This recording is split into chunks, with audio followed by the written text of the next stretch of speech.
Hello one and all, this is WellArmedWithTacos. Welcome back to Let's Play Neverwinter Nights. When we last left off, we found ourselves in a sticky situation as we entered a crypt and were immediately ambushed by a ton of skeletons, including some skeleton warriors in the back. At least one. Nope, there's two. Could be more, but I can't see them. We also have off in the distance, if I can find them here. They're over here somewhere. There they are. Zombies, zombie warriors, and a ghoul ravager. That's probably not going to be fun to deal with. But for now, we have this immediate threat. This won't be too bad if Linyu remembers to turn undead, because all these generic skeletons will go running. But for now, let's unpause, probably engage rapid shot, and start cleaving through.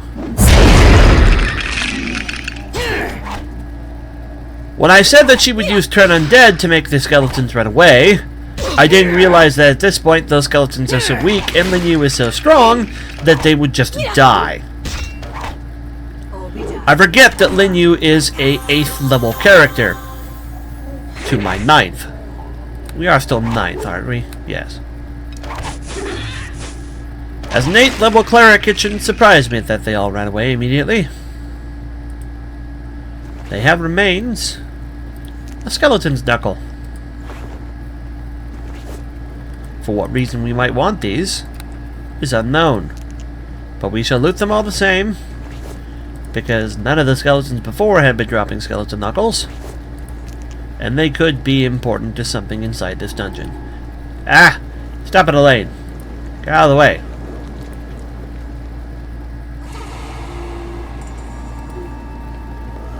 We have more threats further down the road. Ooh, a greatsword +1. We have another skeleton's knuckle. Another greatsword +1. Apparently the skeleton warriors in this place actually dropped their swords when they died. And I can't get to that remains until Linyu gets out of the way. Or rather, Linyu gets out of the way. We have a loot bag with 10 gold. We have a barrel with 5, a portal leading to I don't know where. We have a silver ring, and 8 more gold. Now let's loot these remains. For another skeleton's knuckle.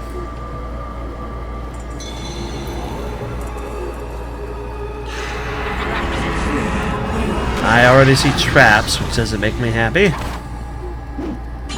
And I see that skeleton mage over there.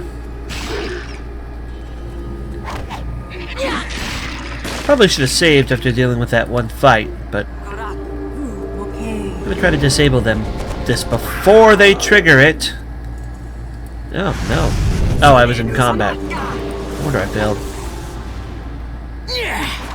In the name of Sanin, My companions are gonna go pick a fight. Can I hit them through the gate? Oh, I can. That's funny.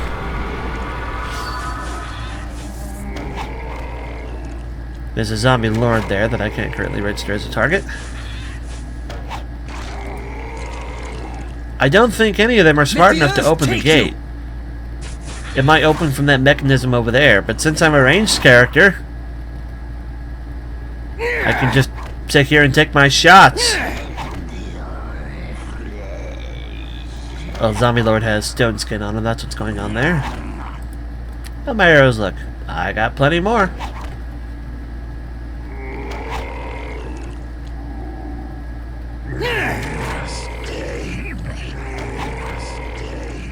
We'll get through it. Only 8 left. Only 2 left. And now he's taking damage.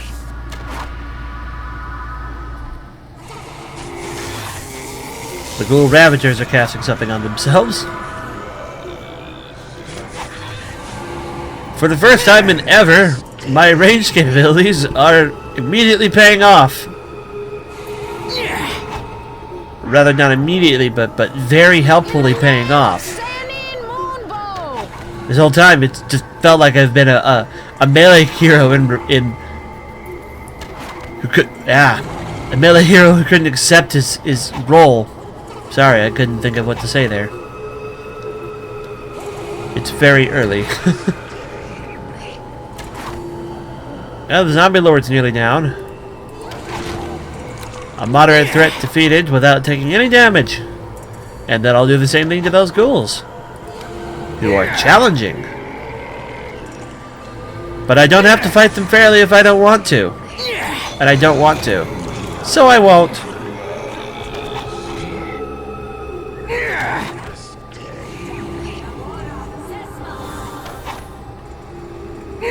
I don't know what buff she's over there casting.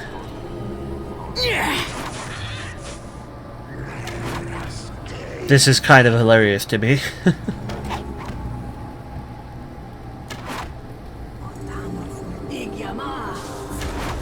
Some guy who set this up is like, "Come on, man, I set up this serious encounter. Go fight them for real."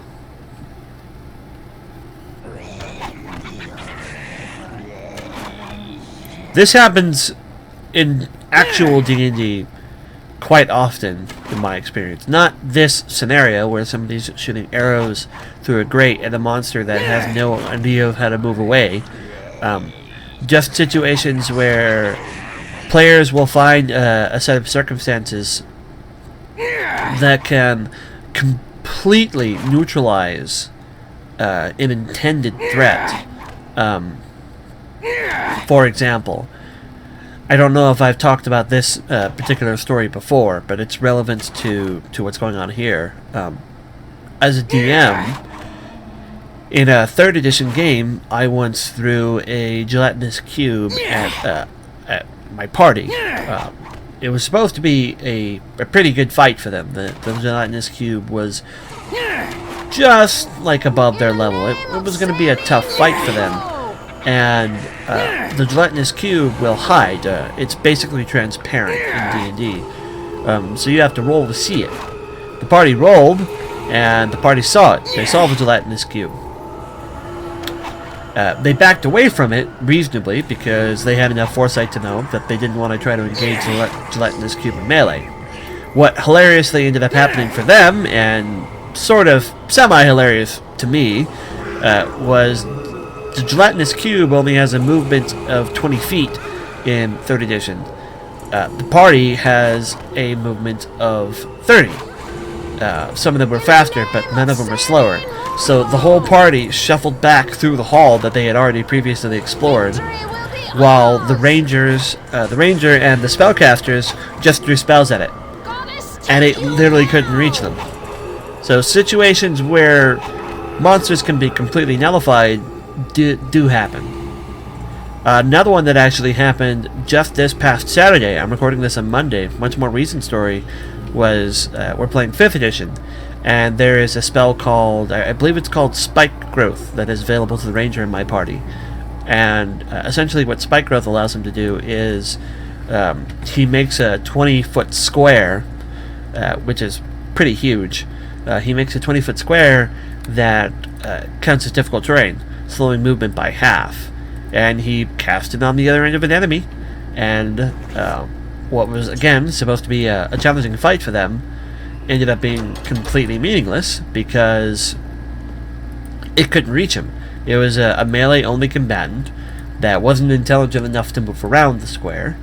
There's no reason to lie and say that it is. It wasn't that smart. It wasn't smart enough to move around it, and it was supposed to be a challenging fight that was ruined because it was a tough melee combatant that couldn't get in melee. That same Saturday night, actually. I'm thinking of a lot of things here where something like that happened. That same Saturday night in my night D&D game, the one I'm playing in instead of running in. Why can I not loot this pile of skulls? Come on, Jericho. Jericho, loot the pile of skulls. Okay, apparently that particular pile of skulls is unlootable. It's just there to tease you. Anyways. Try to loot it from this direction. The game that I'm playing in, instead of DMing, we fought 2 clay golems. And the 2 clay golems were way above our strength. Supposed to be a very difficult encounter, And they weren't, because we did literally the same thing that happened in the gelatinous cube thing that I was DMing. They had... The clay golems had 20 feet of movement, and everyone else in the party was faster than 20 feet. Except this time it wasn't a ranger and a monk that pinned him down, it was our shadow dancing rogue and a monk that have enough movement to engage and disengage in the same round. But they couldn't get any licks in. Personally, what I do as a DM when something like that happens, I don't prevent that situation from happening if my players want to exploit that, but as the DM, it's up to you to determine how much experience your party gets, and I will actively neuter their XP that they would normally gain from killing a monster when a situation like that occurs, because the idea of experience points is you found a challenge and overcame that challenge. If you fight something that is in no way, shape, or form challenging, then you didn't overcome anything. And if you didn't overcome anything, you don't get any experience. Let's try to get rid of this trap. I don't know if this is the same one. It is. Okay. Okay, we just separated there. Now let's try this one. Doing all the looting before we go touch any of that stuff. Success is not possible. My trap's success is over by 10. Or is 10. Let's see if I can unlock it. If I can't unlock it, we'll just leave it alone. No. I could unlock it with an additional bonus.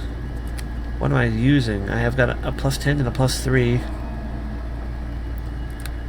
I could unlock it with the plus 3 set. Or, I mean, the plus 10 set, and then just figure out what the trap is. Well, that's just a regular book. That's the Sword Coast. Who puts a book in a barrel? That's a weird place for a book. Alright, let's save again and go touch the altar.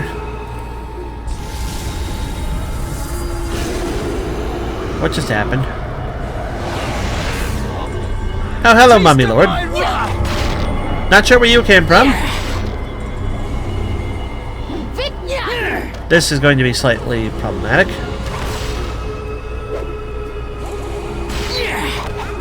I can think of things I'd rather fight than a Mummy Lord. I can think of a lot of things I'd rather fight than a Mummy Lord.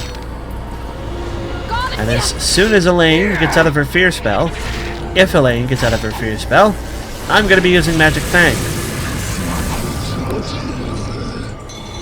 I thought that was her coming back. No, that was just her turning around. I have conducted Mummy Rot. Victory will be ours! Well, it's okay that I've got Mummy Rot, because I can go talk to Erebeth to be healed. I can't have Linyu be healed from it, though.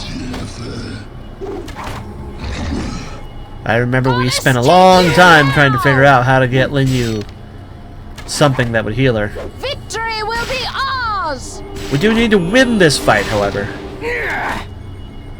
for it to matter. I did save before I walked up to the altar. Nice! Cancelled 2 of his spells. The Mummy Lord is apparently either the Mummy Lord is regenerating or that was my regeneration, I figured. Oh, that's mine. I'm slowly healing 1 hit point. Well, it is better to be slowly healing 1 hit point than not be healing 1 hit point. And now he has his own science. Still want to focus on the Mummy Lord here, I think. Excellent. Always good when we cancel spells.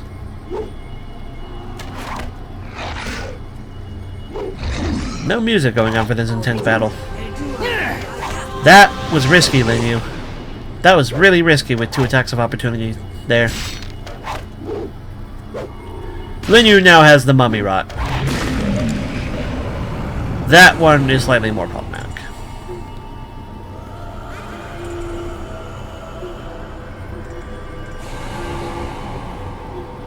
The Mummy Lord had nothing worth looting.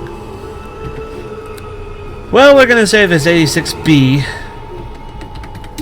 We know how to cure mummy rot on her, and curing mummy rot on me is easy enough just by talking to Arabeth. Now let's play with the sarcophagus to get a light crossbow. Apparently that's it.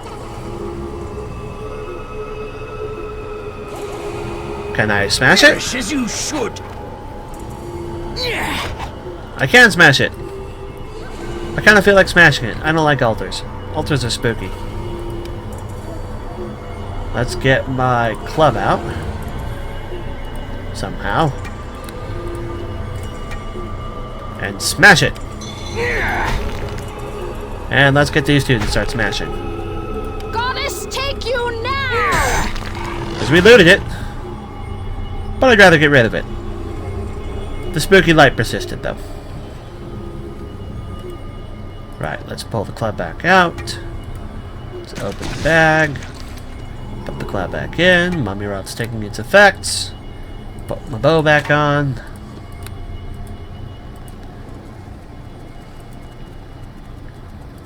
What we're gonna do is take one of these portals here, because I don't want to try to tinker with that chest while I have mummy rot. This portal will return you to the surface. Let's go see about that other one. And I'm not sure I looted that barrel.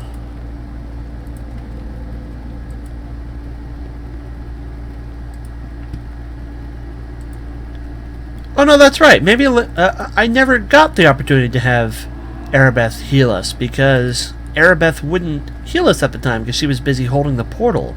That's right. Turn me to the surface. Okay. So maybe she will heal Linyu's as well. Because it was just Linyu that got it the first time. So let's go stand all the way over here somewhere. And then use that stone. It's like 50 gold. We'll be fine. Made more than that coming down here. Where's our recall stone? There it is. Let's get out of here. I don't think this guy will heal us. I can ask, though. I need healing. Oh, he will heal us. And he healed Linyu when he did that, too. Excellent! Wonderful! Well, that was easy. It's 150 gold to teleport back. That's fine. I'll pay the fee. Come back in here. Let's go back to this thing. And let's use our Thieves' Tools plus 10 to open lock.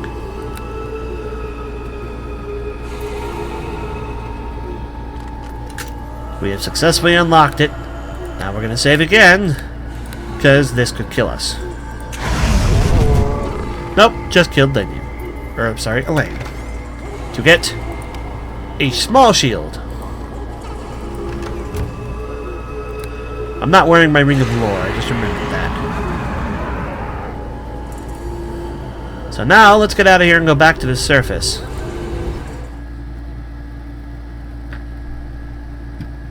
And we'll pay an extra 150 gold once we get right here, outside the city. Because now we want to go sell stuff. Wanted to loot the chest before we did the selling run. So, let us use the recall stone. Go back into town. Let me find and equip my Ring of Scholars. So I can see if I can figure out what these are. Don't know what that one is. The other one looked like a small shield plus 1. Nope, it's a shield with a watch. Armor bonus versus human plus 2. Not bad. Useless to me, but hopefully it will fetch a pretty coin. Put back on the Ring of Masters. Let's do a rest here in the middle of the church so that I can get Elaine's summoning back, and the badgers as well. And call it a video. And when we come back, folks, more Neverwinter Nights. Thank you all for watching. This is WellArmedWithTacos saving and signing off. I'll see you all later. Take care and bye-bye.